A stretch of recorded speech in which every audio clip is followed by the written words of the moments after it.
नमस्कार दोस्तों, मेरा नाम है गौतम और आज इस वीडियो में हम बंधन स्मॉल कैप फंड के बारे में बात करने वाले हैं। इस म्यूचुअल फंड का अगर आप रिटर्न देखोगे, चाहे 3 ईयर का आप रिटर्न देख लीजिए या फिर 5 ईयर का रिटर्न देख लीजिए, इसने बहुत ही शानदार रिटर्न बना के दिया है। इवन 5 ईयर का अगर मैं रिटर्न देखता हूँ तो 30% से ज़्यादा इसने रिटर्न बना के दिया है। तो सवाल ये उठता है कि अगर मैं लॉन्ग टर्म के लिए इसमें इन्वेस्टमेंट करता हूँ, मतलब कि 10 साल से ज़्यादा समय के लिए अगर इन्वेस्टमेंट करता हूँ, तो क्या ये इसी तरह का रिटर्न बना के देगा? और क्या इसमें नेगेटिव बातें हैं जो आज इस वीडियो में हम बात करने वाले हैं। इन सारी चीज़ों के बारे में आज आपको पता चलेगा। यहाँ पे कुछ पॉइंट मैंने लिखा हुआ है बंधन स्मॉल कैप फंड के बारे में, जो आज इस वीडियो में हम डिस्कस करेंगे। जैसे कि बेसिक इन्फॉर्मेशन देखेंगे, फंडामेंटल एनालिसिस करेंगे, एडवांस रेशियो एनालिसिस करेंगे, फोर्थ पॉइंट होगा हमारा रिटर्न्स का एनालिसिस करेंगे एंड लास्ट में जानेंगे कि क्या अच्छी बातें हैं और क्या बुरी बातें हैं इस म्यूचुअल फंड स्कीम के बारे में इन्वेस्टमेंट के पॉइंट ऑफ व्यू से। तो चलिए बिना किसी देरी के शुरू करते हैं, इसके बेसिक इन्फॉर्मेशन को एक बार चेक करते हैं।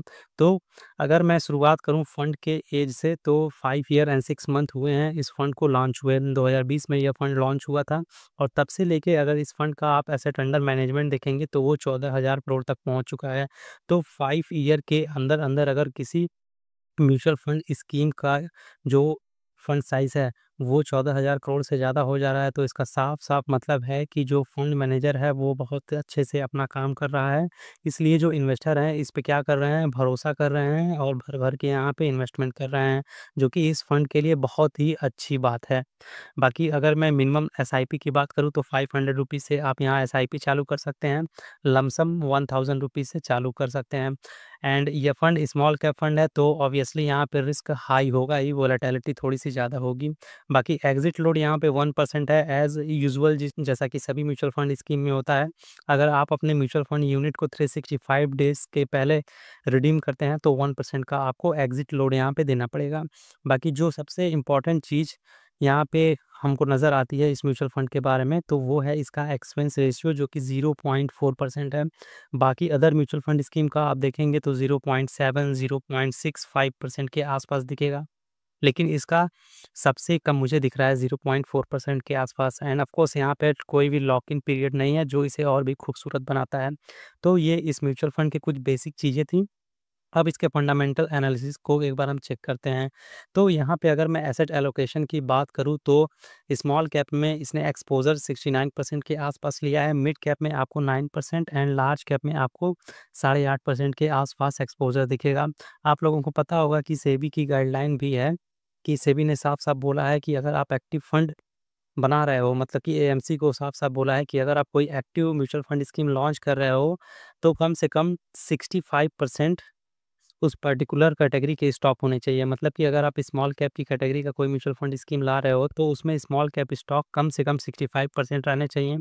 बाकी जो रिमेनिंग 35% है, आप उसमें क्या कर सकते हो, लार्ज कैप डाल सकते हो, मिड कैप डाल सकते हो या फिर कोई अदर इंस्ट्रूमेंट हो इन्वेस्टमेंट के लिए, तो वहाँ पे आप एक्सपोज़र ले सकते हो। बाकी अगर मैं इक्विटी की बात करूँ इस फंड का, तो 85% इक्विटी में निवेश है और कैश अभी इसके पास 12% पड़ा हुआ है। ये 12% कैश बहुत ही शानदार बात है इस म्यूचुअल फंड स्कीम के लिए। दोस्तों, आप लोगों को पता होगा कि जो इंडियन स्टॉक मार्केट है, वो पिछले 1 डेढ़ साल से अच्छे से वर्क नहीं कर रहा है, जिसकी वजह से जो रिटर्न है वो उतना अच्छा किसी भी म्यूचुअल फंड स्कीम में निकल के नहीं आ रहा है। तो अगर इन्वेस्टर को नहीं, अगर फंड मैनेजर को आने वाले नियर फ्यूचर में, मतलब कि 1-2 महीने, 1-2 हफ्ते में या फिर 6 महीने, 4 महीने में कोई अपॉर्च्युनिटी दिखती है एक अच्छा खासा पैसा बनाने के लिए इन्वेस्टमेंट करने के बिहाफ़ पे, तो ये 12% कैश वहाँ जो फंड मैनेजर है वहाँ पे डिप्लॉय कर सकता है। बाकी होल्डिंग्स की बात करें तो 201 स्टॉक अभी फ़िलहाल इसके पोर्टफोलियो में है एंड ये रहा इसका बेंचमार्क। इसके अलावा सेक्टोरल एलोकेशन पे आप नज़र डालेंगे तो फाइनेंस सेक्टर में 22% के आसपास एक्सपोज़र है, हेल्थ केयर में 13%, कंज्यूमर सर्विसेज में 15% एंड मटेरियल एंड इंडस्ट्री में आपको 11% के आसपास एक्सपोज़र देखने को मिलेगा। तो मोटा-मोटा अगर मैं कहूँ कि 45% आप देखेंगे तो इन तीनों सेक्टर से कवर किया गया है। बाकी अगर इसके रिटर्न एंड रिस्क रेशियो पे चेक करते हैं तो वहाँ से हमें सारी चीज़ें क्लियर हो जाएंगी।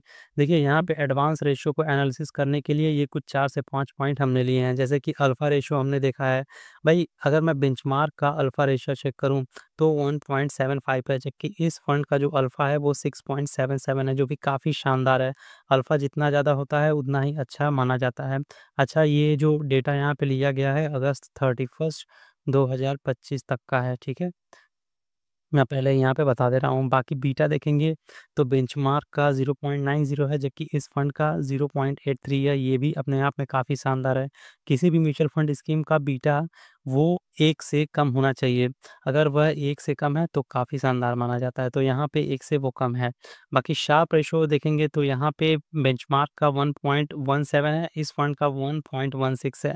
यहाँ पे जो शार्प रेशियो है वो थोड़ा-सा ज़्यादा दिख रहा है, लेकिन कोई घबराने वाली बात नहीं है, क्योंकि मार्केट में अभी बहुत ज़्यादा वोलेटिलिटी एंड अनसर्टेनिटी बनी हुई है, तो इस वजह से यहाँ पे शार्प रेशियो इसका बढ़ा हुआ दिख रहा है।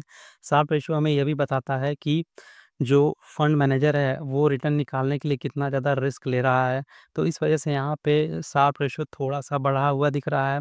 जो फंड मैनेजर है थोड़ा-सा ज़्यादा रिस्क ले रहा है, लेकिन रिटर्न भी अच्छा निकाल के दे रहा है। बाकी PE ratio and PV ratio check करेंगे तो ये अपने आप में ठीक है, कोई घबराने वाली बात नहीं है। तो अगर मैं रिस्क रेशियो के हिसाब से वो बात करूँ, ओवरऑल बात करूँ, तो कोई दिक्कत वाली बात नहीं है इस फंड के बारे में। और ये शार्प रेशियो क्यों यहाँ पे इंक्रीज़ हुआ है, इसको भी मैं आगे अभी एक्सप्लेन करूँगा। रिटर्न जब दिखाऊँगा तो सारी चीज़ें वहाँ पे क्लियर हो जाएँगी।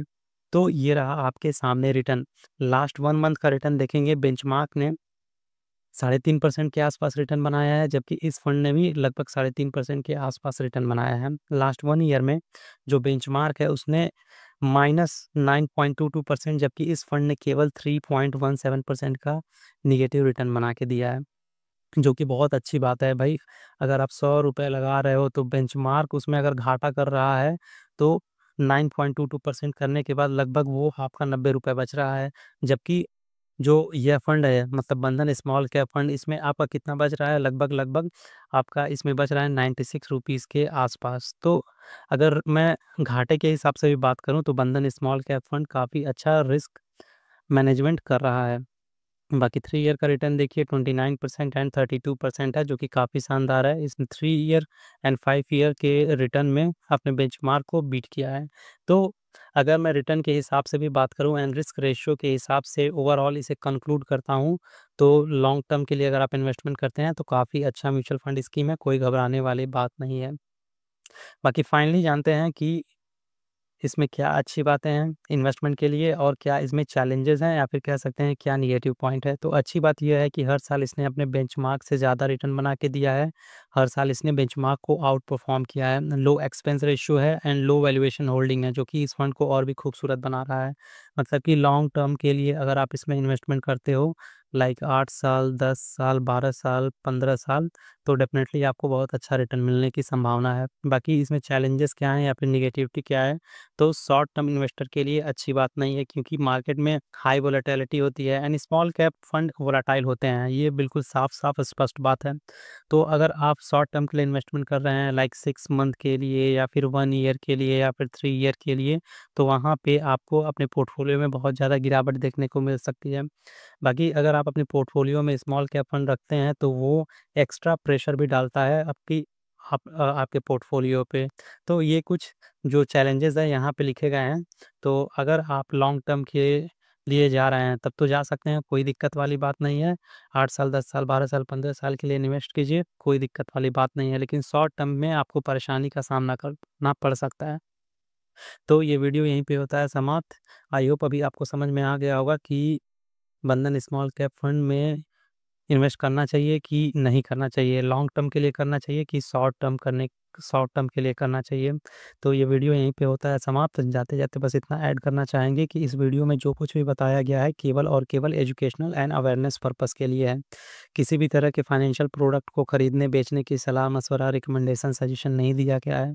देखिए मार्केट में हमेशा रिस्क रहता है, तो जब भी आपको इन्वेस्टमेंट करना है अपने खुद के रिस्क पर करना है, ठीक है? तो अगर ये वीडियो आपको पसंद आया हो तो इसे लाइक, शेयर और सब्सक्राइब ज़रूर कर दीजिएगा। मिलते हैं नेक्स्ट वीडियो में, तब तक के लिए जय हिंद, जय भारत।